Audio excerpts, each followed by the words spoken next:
नमस्कार दोस्तों, स्वागत है सभी का RP technical study YouTube channel में। तो दोस्तों, आज के इस वीडियो में अपन बात करेंगे रेलवे एएलपी एंड टेक्नीशियन का प्रीवियस ईयर क्वेश्चन पेपर, जो कि 23 जनवरी 2019 को हुआ था फर्स्ट शिफ्ट में। तो आज का इस वीडियो में अपन बात करेंगे इलेक्ट्रिशियन ट्रेड का क्वेश्चन पेपर। तो चलिए वीडियो को शुरू करते हैं। तो दोस्तों, आज का हमारा पहला क्वेश्चन है, दिष्ट धारा मोटर के गति नियंत्रण के लिए कौन सी तकनीक सामान्य गति से अधिक गति प्रदान करती है। डीसी मोटर की गति नियंत्रण के लिए कौन सी तकनीक सामान्य गति से अधिक गति प्रदान करती है। तो दोस्तों, इसका करेक्ट आंसर हो जाएगा फील्ड कंट्रोल विधि। कौन सी गति अधिक गति प्रदान करती है? क्षेत्र नियंत्रण विधि। करेक्ट आंसर हो जाएगा ऑप्शन नंबर 2। नेक्स्ट क्वेश्चन दोस्तों, अगला क्वेश्चन दे रखा है, भूमिगत तार डालने की सबसे आसान विधि कौन सी है। तो भूमिगत तार डालने की सबसे आसान विधि है प्रत्यक्ष गड़ाई, अर्थात डायरेक्ट ब्यूरियल। करेक्ट आंसर क्या हो जाएगा? Option number 1। अगला क्वेश्चन दोस्तों, अगला क्वेश्चन दे रखा है, 3 फेज मोटर के लिए निम्नलिखित में से कौन सा सत्य है, कौन सा कथन इनमें से सत्य है। ऑप्शन ए दे रखा है, यह स्वपरिवर्तित होती है। ऑप्शन बी दे रखा है, इसमें ऑटो ट्रांसफार्मर स्टार्टर होता है। ऑप्शन 3 दे रखा है, यह स्वपरिवर्तित होती है तथा सचल कुंडलियों की आवश्यकता होती है। ऑप्शन 4 दे रखा है, इसे स्टार डेल्टा स्टार्टिंग की आवश्यकता होती है। तो इसका करेक्ट आंसर हो जाएगा, यह स्वपरिवर्तित होती है तथा सचल कुंडलियों की आवश्यकता होती है। इसका करेक्ट आंसर क्या हो जाएगा? Option number 3। नेक्स्ट क्वेश्चन दोस्तों, अगला क्वेश्चन दे रखा है, डीसी मोटर में बैक ईएमएफ या पश्च विद्युत वाहक बल की अवधारणा आधारित है, किस पर आधारित है। तो यह आधारित होती है लेंज के नियम पर। किस पर आधारित होती है? लेंज के नियम पर। तो करेक्ट आंसर हो जाएगा ऑप्शन नंबर 2। चलिए अगले क्वेश्चन की ओर बढ़ते हैं। अगला क्वेश्चन दे रखा है, निम्नलिखित में से कौन सा आई नियम बिजली के झटके से पीड़ित लोगों के पुनर्जीवन अर्थात बहाली को महत्व देता है। तो दोस्तों, इसका करेक्ट आंसर हो जाएगा कटआउट नियम 44। करेक्ट आंसर क्या हो जाएगा? Option number 3। अगला क्वेश्चन अगला क्वेश्चन दे रखा है, निम्नलिखित में से किस प्राथमिक सेल की उपयोग अवधि सर्वाधिक होती है। कौन से सेल की कौन से प्राथमिक सेल की उपयोग अवधि सबसे अधिक होती है। तो इसका करेक्ट आंसर हो जाएगा लिथियम सेल। करेक्ट आंसर क्या होगा? Lithium cell. नेक्स्ट क्वेश्चन अगला क्वेश्चन दे रखा है, एक टोस्टर का तापमान एलिमेंट किस तार से बना होता है, किस तार से बना होता है। तो इसका करेक्ट आंसर हो जाएगा नाइक्रोम के तार से। किस तार से बना होता है? नाइक्रोम के तार से। तो करेक्ट आंसर हो जाएगा ऑप्शन नंबर 4। अगला क्वेश्चन अगला क्वेश्चन दे रखा है, भारत में घरेलू उपकरण आमतौर पर संचालित होते हैं। तो ये होते हैं 230 वोल्टेज पर। किस वोल्टेज पर होते हैं? 230 वोल्टेज पर। तो करेक्ट आंसर हो जाएगा ऑप्शन नंबर 1। नेक्स्ट क्वेश्चन अगला क्वेश्चन दे रखा है, इंटीग्रेटिंग इंस्ट्रूमेंट का एक उदाहरण है, इनमें से कौन सा एक उदाहरण है। एमीटर, एम्पियर हावर मीटर, वाट मीटर या वोल्ट मीटर। तो इसका करेक्ट आंसर हो जाएगा एम्पियर हावर मीटर। करेक्ट आंसर क्या हो जाएगा? ये एच मीटर। करेक्ट आंसर क्या होगा? Option number 2। अगला क्वेश्चन दोस्तों, अगला क्वेश्चन दे रखा है, एक 4 पोल 3 फेज मोटर 50 हर्ट्ज आवृत्ति की विद्युत धारा पर चलती है, उस गति की गणना करें जिस पर स्टेटर का चुंबकीय क्षेत्र घूमता है। तो क्या ज्ञात करना है? घूर्णन गति। घूर्णन गति ज्ञात करने का फॉर्मूला क्या होगा? एन बराबर एफ इंटू 120 बटे पोल्स की संख्या। एफ का मतलब हो गया फ्रीक्वेंसी, पी का मतलब हो गया पोल्स की संख्या। तो फ्रीक्वेंसी कितनी दे रखी है? 50 हर्ट्ज, और पोल्स की संख्या दे रखी है 4। तो ज्ञात करेंगे फ्रीक्वेंसी कितनी है? 50 हर्ट्ज गुणा 120 बटे पोल्स की संख्या 4। 4 को जब इससे काटेंगे तो 30 बार चला जाएगा। 50 व 30 को गुणा करेंगे तो कितना जाएगा? 1500 आरपीएम। तो करेक्ट आंसर हो जाएगा ऑप्शन नंबर 3। अगला क्वेश्चन दोस्तों, अगला क्वेश्चन दे रखा है, ग्रिड सिंक्रोनाइजेशन के लिए फेज एंगल की अधिकतम सीमा क्या है, कितनी है। तो इसका करेक्ट आंसर हो जाएगा +-20 डिग्री। करेक्ट आंसर क्या हो जाएगा? +-20 डिग्री होती है ग्रिड सिंक्रोनाइजेशन के लिए फेज एंगल की अधिकतम सीमा। तो करेक्ट आंसर हो जाएगा ऑप्शन नंबर 4। अगला क्वेश्चन दोस्तों अगला क्वेश्चन दे रखा है सिंगल फेज मोटरों में उपयोग किया जाने वाला प्रवर्तक संधारित्र अर्थात स्टार्टिंग कैपेसिटर निम्नलिखित में से कौन सा है। तो इसका करेक्ट आंसर हो जाएगा विद्युत अपघटनी संधारित्र। कौन सा संधारित्र है? विद्युत अपघटनी संधारित्र। करेक्ट आंसर होगा ऑप्शन नंबर ए। अगला क्वेश्चन दोस्तों अगला क्वेश्चन दे रखा है धारा नियंत्रण अर्थात करंट कंट्रोल मोड का प्रयोग किया जाता है। ऑप्शन एक दे रखा है बैटरी की तेज चार्जिंग के लिए, बैटरी की परिवर्ती चार्जिंग के लिए। ऑप्शन तीन दे रखा है धीमी चार्जिंग के लिए। ऑप्शन चार दे रखा है बैटरी की सतत चार्जिंग के लिए अर्थात कांस्टेंट चार्जिंग के लिए। तो इसका करेक्ट आंसर हो जाएगा बैटरी की सतत चार्जिंग के लिए। करेक्ट आंसर क्या होगा? ऑप्शन नंबर चार। अगला क्वेश्चन दोस्तों अगला क्वेश्चन दे रखा है किसी भी उपकरण का भूसंपर्कन प्रदान करेगा, क्या प्रदान करेगा? ऑप्शन एक दे रखा है धनात्मक, ऋणात्मक एवं शून्य अनुक्रम धारा पथ। ऑप्शन दो दे रखा है भूसंपर्कन के लिए संभव अधिकतम प्रतिरोध पथ। ऑप्शन तीन दे रखा है भूसंपर्कन के लिए संभव न्यूनतम प्रतिरोध पथ। ऑप्शन चार दे रखा है केवल धनात्मक और ऋणात्मक अनुक्रम धारा पथ। तो इसका करेक्ट आंसर हो जाएगा भूसंपर्कन के लिए संभव न्यूनतम प्रतिरोध पथ। करेक्ट आंसर क्या होगा? ऑप्शन नंबर तीन। अगला क्वेश्चन दोस्तों अगला क्वेश्चन दे रखा है ट्रांसफार्मर का नियमित अनुरक्षण जांच करने के लिए किया जाता है। किसकी जांच करने के लिए किया जाता है? तो इसका करेक्ट आंसर हो जाएगा ट्रांसफार्मर के विद्युत रोधन की जांच करने के लिए किया जाता है। करेक्ट आंसर क्या होगा? ऑप्शन नंबर एक। अगला क्वेश्चन दोस्तों अगला क्वेश्चन दे रखा है एक विद्युत चालित इस्त्री अर्थात इलेक्ट्रिक आयरन की बेस प्लेट में ऊष्मा किस प्रकार वितरित की जाती है? तो यह की जाती है चालन के माध्यम से। किसके माध्यम से की जाती है? चालन के माध्यम से। करेक्ट आंसर होगा ऑप्शन नंबर दो। अगला क्वेश्चन दे रखा है केबल में होता है, केबल में क्या होता है? ऑप्शन एक दे रखा है एक केंद्रीय कोर या बहुत से लिपटे हुए चालकों से बना कोर। ऑप्शन दे रखा है दो दे रखा है कई मुक्त इलेक्ट्रॉन। तीन दे रखा है एक ठोस पदार्थ या एक विद्युत रोधित चालक है।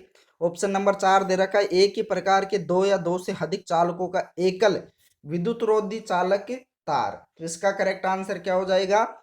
एक ही प्रकार के दो या दो से अधिक चालकों का एकल विद्युत रोधित चालक तारी क्या होता है? केबल होता है। तो करेक्ट आंसर क्या होगा? ऑप्शन नंबर चार। अगला क्वेश्चन दोस्तों अगला क्वेश्चन दे रखा है यूपीएस का पूरा नाम क्या है? यूपीएस का फुल फॉर्म बताना है। तो यूपीएस का फुल फॉर्म होता है अनट्रप्टेड पावर सप्लाई। क्या होता है? अनट्रप्टेड पावर सप्लाई। करेक्ट आंसर होगा ऑप्शन नंबर दो। अगला क्वेश्चन दोस्तों अगला क्वेश्चन दे रखा है एक सौ परिणामित्र एक होता है, क्या होता है? ऑटो ट्रांसफार्मर क्या होता है? तो यह परिवर्तनीय आउटपुट वोल्टेज ट्रांसफार्मर होता है। क्या होता है? परिवर्तनीय output voltage transformer. Correct answer क्या होगा? ऑप्शन नंबर दो। अगला क्वेश्चन दे रखा है सोडियम वाष्प लैंप द्वारा उत्सर्जित प्रकाश का रंग कैसा होता है? तो पीला रंग होता है। कैसा होता है? पीला। करेक्ट आंसर होगा ऑप्शन नंबर दो। अगला क्वेश्चन दे रखा है बैटरी संतुलन परिपथ किसमें वृद्धि करता है? तो यह करता है बैटरी के जीवन काल में। किसमें वृद्धि करता है? बैटरी के जीवन काल में। करेक्ट आंसर होगा ऑप्शन नंबर तीन। अगला क्वेश्चन दोस्तों अगला क्वेश्चन दे रखा है दिए गए चित्र में दिखाए गए परिपथ को पहचाने। इस परिपथ को पहचानना है तो ये क्या दे रखा है? ऑप्शन ए दे रखा है धारा नियंत्रित धारा स्रोत। ऑप्शन दो दे रखा है वोल्टेज नियंत्रित धारा स्रोत। ऑप्शन तीन दे रखा है धारा नियंत्रित वोल्टेज स्रोत। ऑप्शन चार दे रखा है वोल्टेज नियंत्रित वोल्टेज स्रोत। तो इसका करेक्ट आंसर हो जाएगा धारा नियंत्रित धारा स्रोत। करेक्ट आंसर क्या होगा? ऑप्शन नंबर एक। अगला क्वेश्चन अगला क्वेश्चन दे रखा है घर के बाहर लगाई जाने वाली लाइट की अंतर्वेशन सुरक्षा अर्थात इनग्रेस प्रोटेक्शन रेटिंग क्या होती है? तो इसका करेक्ट आंसर हो जाएगा IP65। करेक्ट आंसर क्या होगा? IP65। करेक्ट आंसर होगा ऑप्शन नंबर तीन। अगला क्वेश्चन दोस्तों अगला क्वेश्चन दे रखा है दिष्टकारी अर्थात रेक्टिफायर परिपथ में फिल्टर कैपेसिटर का कार्य किसको कम करता है? तो इसका करेक्ट आंसर हो जाएगा ऊर्मिका को। किसको कम करना है? रिपल को। करेक्ट आंसर होगा ऑप्शन नंबर 3। अगला क्वेश्चन दोस्तों, अगला क्वेश्चन दे रखा है भारत में सिंगल फेज एसी वोल सॉकेट में आमतौर पर किस आवृत्ति की आपूर्ति प्रदान की जाती है? तो इसका करेक्ट आंसर होगा 50 हर्ट्ज। कितनी होती है? 50 हर्ट्ज। राइट आंसर होगा ऑप्शन नंबर 2। नेक्स्ट क्वेश्चन दोस्तों, अगला क्वेश्चन दे रखा है जब प्रतिरोधों को श्रेणी क्रम में संयोजित किया जाता है तो प्रत्येक प्रतिरोध से प्रवाहित होने वाली धारा होती है, क्या होती है? शून्य। करेक्ट आंसर क्या होगा? शून्य। अगला क्वेश्चन अगला क्वेश्चन दे रखा है निम्नलिखित में से कौन सा विद्युत रोधक है? इनमें से कौन सा विद्युत रोधक पदार्थ है? प्लास्टिक, चांदी, तांबा, लोहा। तो इसका करेक्ट आंसर हो जाएगा प्लास्टिक। ये क्या है? विद्युत रोधक। अगला क्वेश्चन अगला क्वेश्चन दे रखा है निम्नलिखित में से कौन सा घटक चुंबकीय क्षेत्र के रूप में ऊर्जा संग्रहित करता है? इनमें से कौन सा घटक है जो चुंबकीय क्षेत्र के रूप में ऊर्जा संग्रहित करता है? ऑप्शन ए दे रखा है carbon inductor, tungsten register, eureka capacitor, nichrome varistor. तो इसका करेक्ट आंसर हो जाएगा कार्बन इंडक्टर। करेक्ट आंसर क्या होगा? Option number A. अगला क्वेश्चन अगला क्वेश्चन दे रखा है शोषक सेल का विद्युत वाहक बल लगभग कितना होता है? तो शोषक सेल का विद्युत वाहक बल अर्थात ईएमएफ होता है 1.5 वोल्टेज। लगभग कितना होता है? 1.5 वोल्टेज। राइट आंसर हो जाएगा ऑप्शन नंबर 1। अगला क्वेश्चन अगला क्वेश्चन दे रखा है दिए गए विकल्पों में से उपभोक्ता वितरण के लिए प्रयुक्त ट्रांसफार्मर कुंडलन परिवर्तन की पहचान कीजिए। तो इसका करेक्ट आंसर होगा डेल्टा से स्टार। करेक्ट आंसर क्या होगा? डेल्टा से स्टार। राइट आंसर हो जाएगा ऑप्शन नंबर 3। अगला क्वेश्चन दोस्तों, अगला क्वेश्चन दे रखा है पानी के पंप में प्रयुक्त मोटर होती है, कौन सी मोटर होती है? डीसी मोटर, तुल्यकालिक मोटर, प्रेरण मोटर या सर्वो मोटर। तो इसका करेक्ट आंसर हो जाएगा इंडक्शन मोटर होती है। कौन सी मोटर होती है? Induction motor. करेक्ट आंसर होगा ऑप्शन नंबर 3।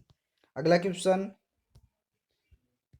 क्वेश्चन दे रखा है केबल कर्ण को अर्थात लक्स को और दूसरा नाम क्या कहा जाता है? लक्स का दूसरा नाम क्या है? ऑप्शन 1 दे रखा है केबल एंड, ऑप्शन 2 दे रखा है केबल कवर, ऑप्शन 3 दे रखा है केबल सूज, ऑप्शन 4 दे रखा है केबल बैंड। तो इसका करेक्ट आंसर हो जाएगा केबल सूज। दूसरा नाम क्या है लक्स का? केबल सूज। करेक्ट आंसर होगा ऑप्शन नंबर 3। चलिए अगला क्वेश्चन दे रखा है ऑफलाइन यूपीएस को आवश्यकता होती है, किसकी आवश्यकता होती है यूपीएस को? तो ऑफलाइन यूपीएस को आवश्यकता होती है बैटरी की। किसकी आवश्यकता होती है? बैटरी की। नेक्स्ट क्वेश्चन अगला क्वेश्चन दे रखा है किसी फ्यूज का फ्यूजिंग एलिमेंट किससे बना होता है? इस्पात का, माइका का, तांबे का या लोहे का। तो इसका करेक्ट आंसर हो जाएगा तांबे का अर्थात कॉपर का बना होता है फ्यूजिंग एलिमेंट फ्यूज का। अगला क्वेश्चन दे रखा है ट्रांसफार्मर के ब्रीदर में प्रयुक्त जेल होता है, कौन सा जेल होता है? तो इसका करेक्ट आंसर हो जाएगा सिलिका जेल। करेक्ट आंसर क्या होगा? Silica gel. अगला क्वेश्चन दे रखा है लेड एसिड सेल की वाट घंटा दक्षता किसके बीच परिवर्तनीय होती है? तो यह होती है 70% से 80% के बीच परिवर्तनीय होती है। करेक्ट आंसर क्या होगा? 70% से 80% के बीच। करेक्ट आंसर होगा ऑप्शन नंबर 4।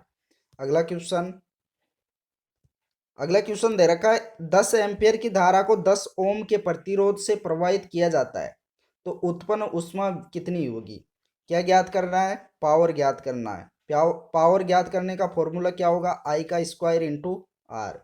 धारा कितनी दे रखी है? 10 एम्पियर। तो 10 का स्क्वायर गुणा प्रतिरोध कितना कितना दे रखा है? 10 ओम। तो जब इसको हल करेंगे तो कितना जाएगा? 1000 वाट। कितना आ जाएगा? 1000 वाट। करेक्ट आंसर हो जाएगा ऑप्शन नंबर ए। अगला क्वेश्चन दे रखा है ट्रांसफार्मर ऑयल की प्राविद्युत सामर्थ्य प्रति कितनी होने की अपेक्षा की जाती है? तो इसका करेक्ट आंसर हो जाएगा 30 kV। कितने होने की संभावना की जाती है? 30 kV। तो करेक्ट आंसर क्या हो जाएगा? 30 kV। अगला क्वेश्चन दोस्तों, अगला क्वेश्चन दे रखा है जनरेटर के इंस्टॉलेशन के दौरान यह सावधानी पूर्वक सुनिश्चित किया जाना चाहिए कि जनरेटर के टर्मिनल और सभी नियंत्रण वायरिंग सही हो, ताकि फेज अनुक्रम का क्रम प्रणाली के साथ मेल खाता हो। इसका करेक्ट आंसर क्या हो जाएगा? फेज अनुक्रम। यहाँ क्या आ जाएगा? फेज अनुक्रम। तो करेक्ट आंसर हो जाएगा ऑप्शन नंबर 3। अगला क्वेश्चन दे रखा है, स्टार और डेल्टा संयोजन में संतुलित भार के लिए व्यय विद्युत शक्ति कितनी होती है? तो इसका करेक्ट आंसर हो जाएगा अंडर रूट 3 गुणा लाइन वोल्टेज गुणा लाइन धारा गुणा कोस फाई। तो करेक्ट आंसर क्या होगा? Option number 4। तो दोस्तों अगला क्वेश्चन है, एक 10 ओम के प्रतिरोध को एक 100 वोल्ट डीसी स्रोत से जोड़ा गया है। इस परिपथ से प्रवाहित होने वाली धारा का मान क्या होगा? क्या ज्ञात करना है? धारा का मान ज्ञात करना है। तो धारा ज्ञात करने का सूत्र क्या होगा? I बराबर V/R। V का मतलब हो गया वोल्टेज, R का मतलब होता है प्रतिरोध। तो वोल्टेज कितना दे रखा है? 100 वोल्टेज, और प्रतिरोध 10 ओम। तो 100/10, 10 को काटेंगे तो कितना हो जाएगा? 10 एम्पियर। राइट आंसर कितना आ जाएगा? 10 एम्पियर। करेक्ट आंसर होगा ऑप्शन नंबर 4। चलिए अगला क्वेश्चन। दोस्तों अगला क्वेश्चन दे रखा है, एक बैटरी 20 ओम के प्रतिरोध से जुड़ी हुई है। यदि 0.75 एम्पियर की धारा उत्पन्न की जानी हो तो बैटरी का ईएमएफ कितना होना चाहिए? क्या ज्ञात करना है? ईएमएफ। प्रतिरोध कितना दे रखा है? 20 ओम, और धारा कितनी दे रखी है? 0.75 एम्पियर। तो ज्ञात क्या करना है? ईएमएफ, वोल्टेज ज्ञात करना है। तो V बराबर I इंटू आर। धारा कितनी दे रखी है? 0.75 एम्पियर गुणा प्रतिरोध 20 ओम। तो जब इसको गुणा करेंगे तो कितना आ जाएगा? 15 वोल्टेज। करेक्ट आंसर क्या हो जाएगा? 15 वोल्टेज। वोल्टेज का मान कितना आ जाएगा? 15 वोल्टेज। चलिए अगला क्वेश्चन। दोस्तों अगला क्वेश्चन दे रखा है, निम्नलिखित में से किस वजह से तुल्यकालन की ब्राइट लैंप विधि को डार्क लैंप विधि पर वरीयता दी जाती है? तो दोस्तों इसका करेक्ट आंसर हो जाएगा तीक्ष्ण तथा एकदम सटीक तुल्यांकन। करेक्ट आंसर क्या होगा? तीक्ष्ण तथा एकदम सटीक तुल्यांकन। करेक्ट आंसर हो जाएगा ऑप्शन नंबर 2। अगला क्वेश्चन दे रखा है, इन्वर्टर परिपथ का उपयोग किया जाता है, किसमें किया जाता है? तो डीसी को एसी में बदलने के लिए इन्वर्टर का उपयोग किया जाता है। किसके लिए किया जाता है? डीसी को एसी में बदलने के लिए। अगला क्वेश्चन। दोस्तों अगला क्वेश्चन दे रखा है, एमीटर में शंट का कार्य क्या होता है? तो धारा को बाईपास करना ही एमीटर में शंट का कार्य होता है। क्या होता है? धारा को बाईपास करना। तो करेक्ट आंसर होगा ऑप्शन नंबर 2। Next question.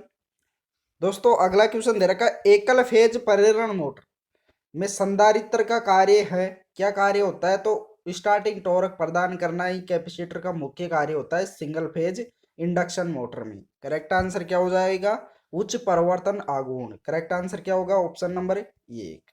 अगला क्वेश्चन। दोस्तों अगला क्वेश्चन दे रखा, निम्नलिखित में से किस बैटरी में विद्युत अपघट्य के रूप में तनु सल्फ्यूरिक अम्ल का प्रयोग किया जाता है? ऑप्शन 1 दे रखा है कार्बन जिंक, 2 दे रखा है निकल कैडमियम, 3 दे रखा है लिथियम सेल, 4 दे रखा है लेड एसिड। तो इसका करेक्ट आंसर हो जाएगा lead acid cell. Correct answer क्या होगा? Option number 4।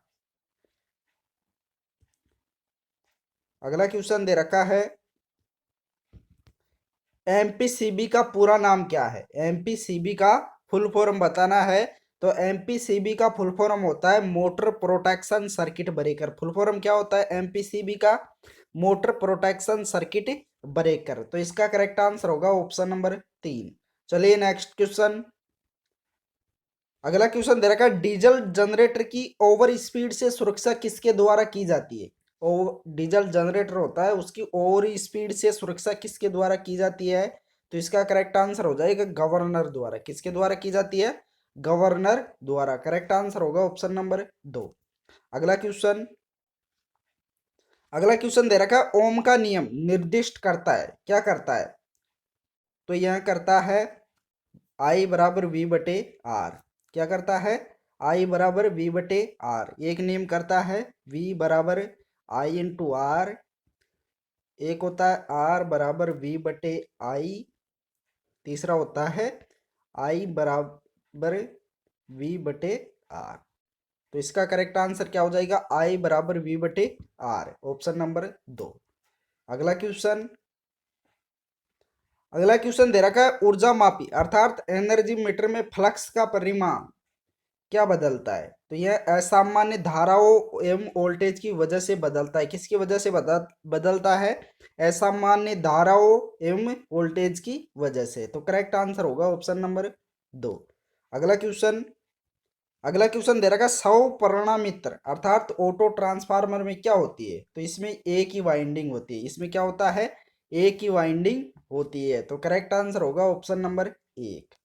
अगला क्वेश्चन, अगला क्वेश्चन दे रखा है एसएमपीएस किस कार्य प्रणाली किस पर आधारित होती है। यह चौपर सिद्धांत पर आधारित होती है। एसएमपीएस की कार्य प्रणाली किस पर आधारित होती है, चौपर सिद्धांत पर। कई बार एसएमपीएस का फुल फॉर्म भी पूछ लेता है। तो इसका फुल फॉर्म क्या होता है, स्विच मोड पावर सप्लाई। इसका फुल फॉर्म क्या होता है, switch mode power supply. Correct answer इसका क्या होगा, किस पर आधारित होती है, चौपर सिद्धांत पर। अगला क्वेश्चन, दोस्तों अगला क्वेश्चन दे रखा है two value capacitor run motor के प्रदर्शन को किसमें वर्गीकृत किया जाता है। ऑप्शन 1 दे रखा है त्वरित रिवर्सल की आवश्यकता द्वारा, ऑप्शन 2 दे रखा है इसकी भारी लोड को स्टार्ट करने की क्षमता द्वारा, ऑप्शन 3 दे रखा है मोटर की नियंत्रित गति द्वारा, ऑप्शन 4 दे रखा है इसकी निम्न परिवर्तन आगुणों की आवश्यकता द्वारा। तो इसका करेक्ट आंसर हो जाएगा इसकी भारी लोड को स्टार्ट करने की क्षमता द्वारा इसको वर्गीकृत किया जाता है, two value capacitor run motor के प्रदर्शन को। करेक्ट आंसर होगा ऑप्शन नंबर 2। अगला क्वेश्चन, अगला क्वेश्चन दे रखा है यदि प्रचालन धारा 10 एम्पियर से 100 एम्पियर के बीच है तो परिपथ को सुरक्षित ढंग से ब्रेक करने के लिए किस उपकरण का प्रयोग किया जाएगा। तो इसका करेक्ट आंसर हो जाएगा MCCB। करेक्ट आंसर क्या होगा, MCCB। राइट आंसर हो जाएगा ऑप्शन नंबर 1।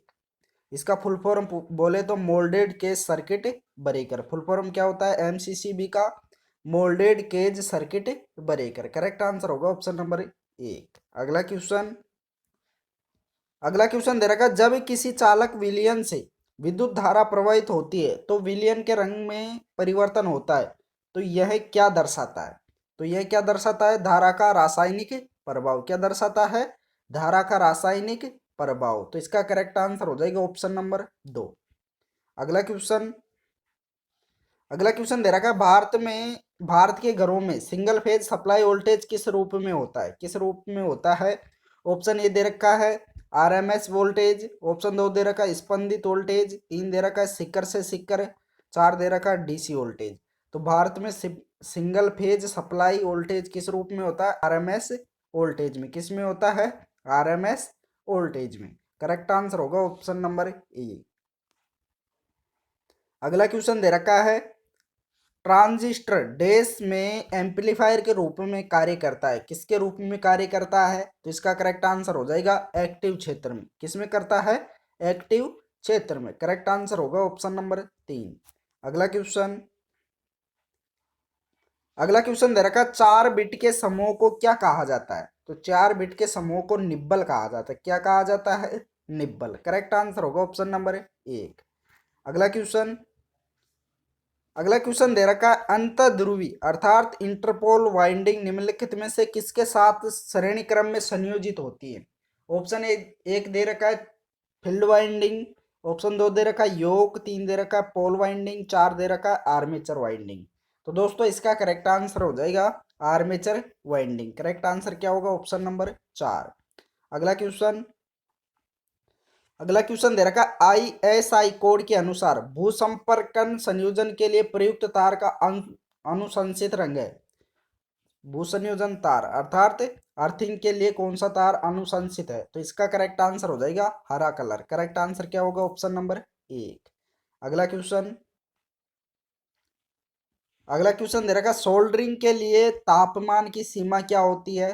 तो सोल्डरिंग के लिए तापमान की सीमा होती है 180 डिग्री सेल्सियस से 250 डिग्री सेल्सियस। करेक्ट आंसर क्या होगा? Option number 2।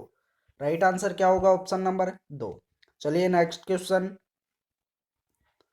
दोस्तों अगला क्वेश्चन दे रखा है, यूटिलिटी पोल निम्नलिखित में से किसे सहारा देने के लिए उपयोग किया जाने वाला खंभा या पोस्ट है? तो यूटिलिटी पोल किसके लिए है? सिर्फपुरी विद्युत लाइनों, फाइबर ऑप्टिक केबलों और मारक प्रकाश लाइटों को सहारा देने के लिए उपयोग में किया जाता है। करेक्ट आंसर क्या हो जाएगा? Option number 3। अगला क्वेश्चन। अगला क्वेश्चन दे रखा, 2 वोल्टेज और 4 एम्पियर हावर के 4 सेलों का समानांतर क्रम में जोड़कर बनाई गई बैटरी का कुल वोल्टेज कितना होगा? तो समानांतर क्रम में वोल्टेज क्या होता है? सभी में समान होता है। तो इसका करेक्ट आंसर भी क्या हो जाएगा? 2 वोल्टेज। करेक्ट आंसर क्या हो जाएगा? Option number 3। अगला क्वेश्चन। अगला क्वेश्चन दे रखा है, साधारण मिक्सर कितनी विद्युत शक्ति लेता है? साधारण मिक्सर होता है वह कितनी विद्युत शक्ति लेता है? तो इसका करेक्ट आंसर हो जाएगा 400 वाट। करेक्ट आंसर क्या होगा? 400 वाट। राइट आंसर हो जाएगा ऑप्शन नंबर 2। अगला क्वेश्चन। अगला क्वेश्चन दे रखा, भारत में अधिकांश बिजली उत्पन्न की जाती है, किसमें की जाती है? पवन विद्युत संयंत्रों द्वारा, जल विद्युत संयंत्रों द्वारा, ताप विद्युत संयंत्रों द्वारा या नाभिकीय विद्युत संयंत्रों द्वारा? तो इसका करेक्ट आंसर होगा ताप विद्युत संयंत्रों द्वारा। किसके द्वारा उत्पन्न की जाती है? ताप विद्युत संयंत्रों द्वारा। करेक्ट आंसर होगा ऑप्शन नंबर 3।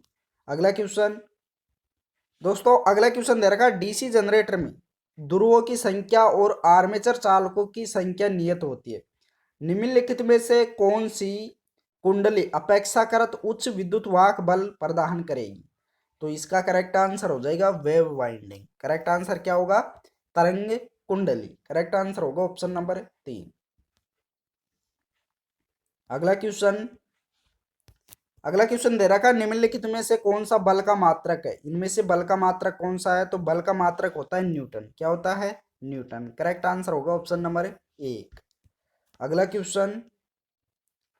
अगला क्वेश्चन दे रखा है, बैटरी की रेटिंग सामान्यतः की जाती है, किसमें मापी जाती है बैटरी की रेटिंग सामान्य तौर पर? ऑप्शन ए दे रखा है, वाट घंटा में, किलोवाट में, एम्पियर प्रति सेकंड में या एम्पियर घंटा में? तो इसका करेक्ट आंसर हो जाएगा एम्पियर घंटा में। करेक्ट आंसर क्या होगा? Option number 4। Next question. दोस्तों अगला क्वेश्चन दे रखा है, सामान्य आयु और स्वास्थ्य वाले व्यक्ति के शरीर का प्रतिरोध मान क्या होगा? तो सामान्य आयु और स्वास्थ्य वाले व्यक्ति के शरीर का प्रतिरोध मान होगा 1 किलो ओम। कितना होगा? 1 किलो ओम। तो इसका करेक्ट आंसर हो जाएगा ऑप्शन नंबर 3। अगला क्वेश्चन। अगला क्वेश्चन दे रखा है, ब्रेजिंग में प्रयुक्त स्पेल्टर सामान्यतः किसका बना होता है? तो यह बना होता है कॉपर बेस और चांदी की मिश्र धातु का। किसका बना होता है? कॉपर बेस और चांदी की मिश्र धातु का बना होता है स्पेल्टर। करेक्ट आंसर क्या होगा? Option number 4। अगला क्वेश्चन। अगला क्वेश्चन दे रखा है, वार्ड लियोनार्ड नियंत्रण क्या है? तो यह वोल्टेज नियंत्रण विधि है। क्या है? वोल्टेज नियंत्रण विधि। करेक्ट आंसर होगा ऑप्शन नंबर 1। अगला क्वेश्चन। अगला क्वेश्चन दे रखा है, असंतृप्त डीसी मशीन की आर्मेचर प्रतिक्रिया के परिणाम स्वरूप डैश प्रभाव उत्पन्न होता है। क्या प्रभाव उत्पन्न होता है? तो इसका करेक्ट आंसर हो जाएगा प्रतिचुंबकन। क्या प्रभाव उत्पन्न होता है? क्रॉस मैग्नेटाइजिंग प्रभाव उत्पन्न होता है। करेक्ट आंसर होगा ऑप्शन नंबर 1। अगला क्वेश्चन। अगला क्वेश्चन दे रखा है, निम्नलिखित में से कौन सा शुष्क सेल है? इनमें से कौन सा शुष्क सेल है? ऑप्शन 1 दे रखा है जिंक कार्बन सेल, ऑप्शन 2 दे रखा है सिल्वर ऑक्साइड सेल, 3 दे रखा है लिथियम सेल, 4 दे रखा है जिंक क्लोराइड सेल। तो दोस्तों इसका करेक्ट आंसर हो जाएगा zinc carbon cell. Correct answer क्या होगा? यह शुष्क सेल है zinc carbon cell. Correct answer होगा ऑप्शन नंबर 1। अगला क्वेश्चन। अगला क्वेश्चन दे रखा है, किसी विद्युत अपघटनी प्रक्रिया में अवक्षेपित सामग्री के द्रव्यमान m की गणना करने के लिए प्रयुक्त व्यंजक है? तो दोस्तों इसका सूत्र होता है m बराबर जेड इंटू आई इंटू टी। क्या होता है? जेड इंटू आई इंटू टी, ये इसका सूत्र होता है द्रव्यमान। तो दोस्तों इस वीडियो में इतना ही। वीडियो पसंद आया हो तो लाइक कर दीजिए और अपने दोस्तों को भी शेयर कर दीजिए। जिस दोस्त ने भी अभी तक चैनल को सब्सक्राइब नहीं किया है वो चैनल को सब्सक्राइब भी कर लीजिए, साथ में ऑल नोटिफिकेशन बेल को भी ऑन कर लीजिए, जिससे कि आगे के सभी नोटिफिकेशन आपको मिल सके। Thank you.